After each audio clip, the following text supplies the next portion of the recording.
Hello and welcome to another episode of Grange TV. Not a full episode. We're just going to give our pre-fight thoughts on the Hermansson versus Vettori fight.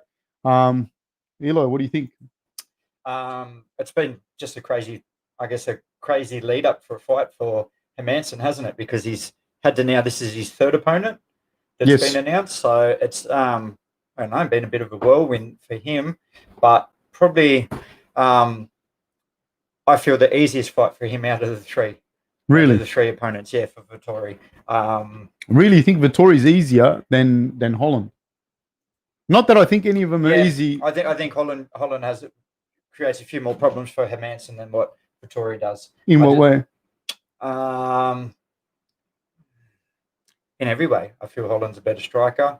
But you know that this guy went 3 rounds, lost the split decision, which I thought was a unanimous decision, in fairness, to Israel Adesanya, who's a fantastic striker. That's probably his most notable performance, I feel. A loss. So, yeah, I feel like that's his most notable performance, and it was still a loss. So, no, I feel like Hermansson work rate on the feet is will outdo him, and then I also feel that he will, if he gets him to the ground, he'll submit him. He creates a lot of problems if he gets him to the ground. I think, and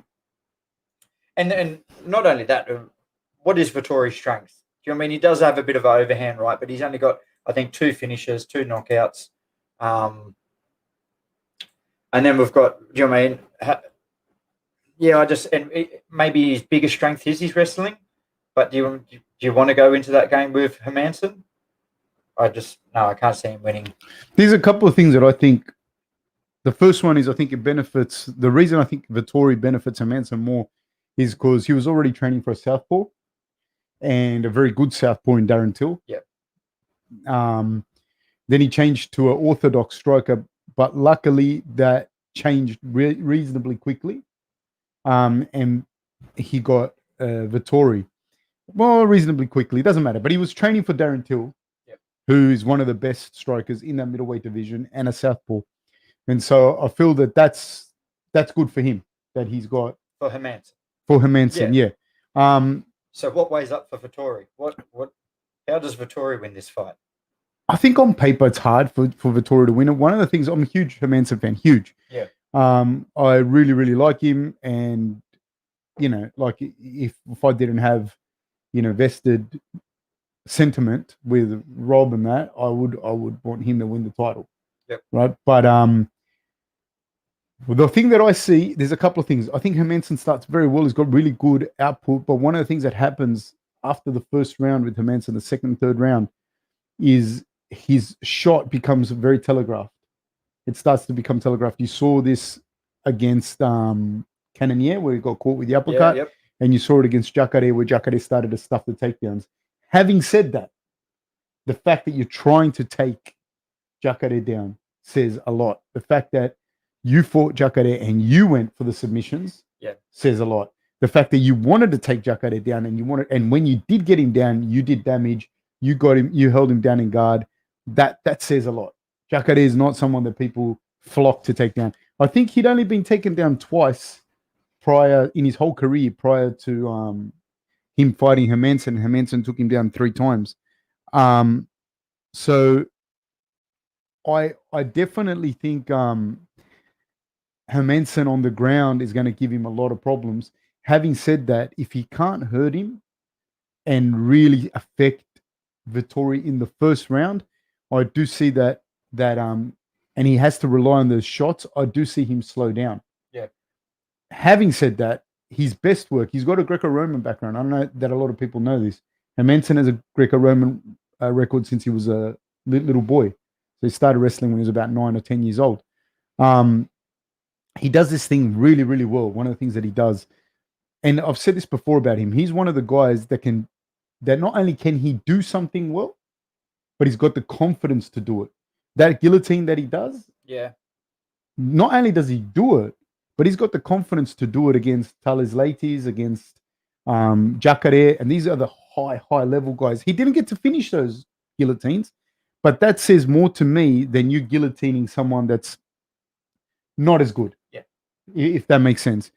attempting to guillotine Thales Leites or Jacare says something about your game, you know? So he does a thing where he gets a body lock on people and he gets a nice tight body lock, usually against the cage. Then he switches his hips so that he's stepped across you and he's able to pull people down over his hip. And he's done that to everyone. He did it to Jacare, did it to everyone. Those submissions when he gets you up against those takedowns when he gets you up against the cage and he starts to grind and everything, that's when it doesn't matter if it's a third or fourth or fifth round, his output is still the same.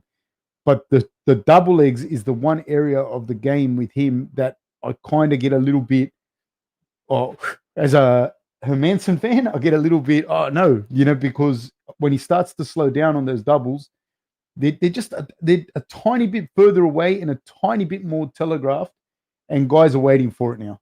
Yeah, that's what on the feet I see them being more or less even with a higher output from Hermansson. Yeah, that's where I feel the output. Do you know what I mean? The work rate is a lot higher than Vettori. And I see Vettori really muscling, like really using strength to get from point A to point B a lot of the times. And he seems to be a very strong guy. Hermansson's fucking strong, but Hermansson's strong as well. Yeah, you're not going to muscle him. Yeah. Jacare attempted to with the skill set that he has. Jacare he's a bully, not in real life. He's actually a fucking sweetheart in real life. Met him a bunch of times, great guy. But as a fighter, Jacare is a bully. Yeah, he comes forward, he takes his shots, he gives them back, and whether you land on the ground or he hits you and hurts you on the feet, that's how he fights. And he couldn't do that to Hermansson. And Hermansson did not care that Jacare was Jacare. You know what I mean? On the ground. So that's where I see, I gun to my head, Hermansson. What do you think? Nah, Hermansson. Yeah, Hermansson. I feel he'll take him down and submit him. Yeah. I think eventually Vettori's jiu-jitsu is not bad. Yeah, his jiu-jitsu and his wrestling is not bad. I think he's got good wrestling. His jiu-jitsu brown belt, and he's got some submissions, but I just feel like Hermansson's just at a different level. I think it's a big step up for Vettori. Props to him for taking the fight. You mean someone needed to take it, and opportunity. When opportunity arises, do you mean it can set a platform for you to be able to make your way up the division? But I just think he's bitten off a little bit too much here.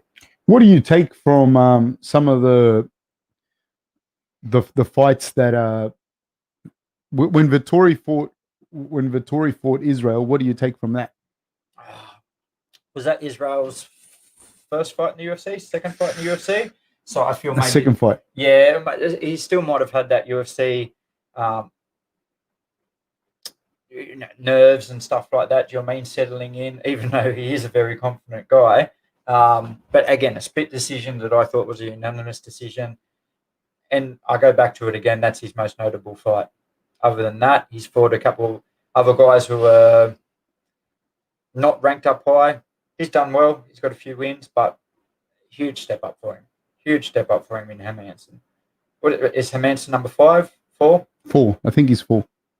Huge step up. They had to get someone to save the card. Unfortunately, there's been circumstances with COVID and that where you just can't get anyone, and then Holland getting COVID and then it's been an absolute mess. Glad the fights are still on, but I just think Hermansson will be too much. But where does this put Hermansson? I was about to say, where the fuck does that put him? Because it's a huge risk. If Hermansson beats, I think your mic's a little low. Okay. So just probably talking Sorry, to me. guys. If Hermansson goes out there and beats Vettori into Bolivian, does fucking nothing for him. Or does it give him the shot with Israel? No. What? It gives Hermansson a shot with Israel. I'm asking. No. Why? No, if he beats Vettori, it fucking does nothing for him.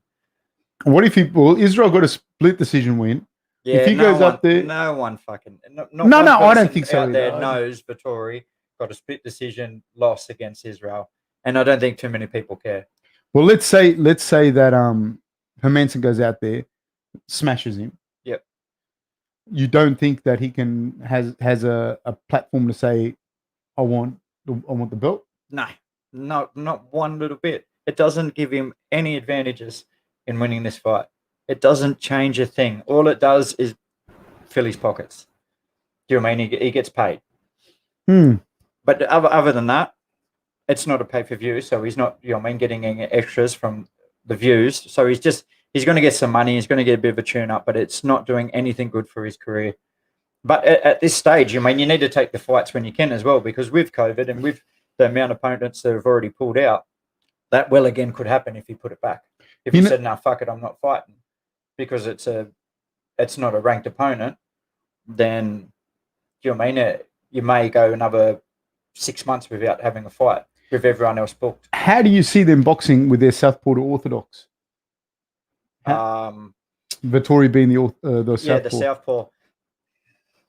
I don't think like it's gonna. How does their boxing? Because I think I don't think they're very technical strikers. Do you know what I mean? I know Hermansson throws. Do you know what I mean, a lot of volume in that, but they're not very technical strikers where they're going to be able to utilize someone being a southpaw or orthodox to get to that outside and outstrike them and change their angles and that. I don't see that happening in this fight. Do you think it's going to be easier for Hermansson to have that single leg right there? I think so. So.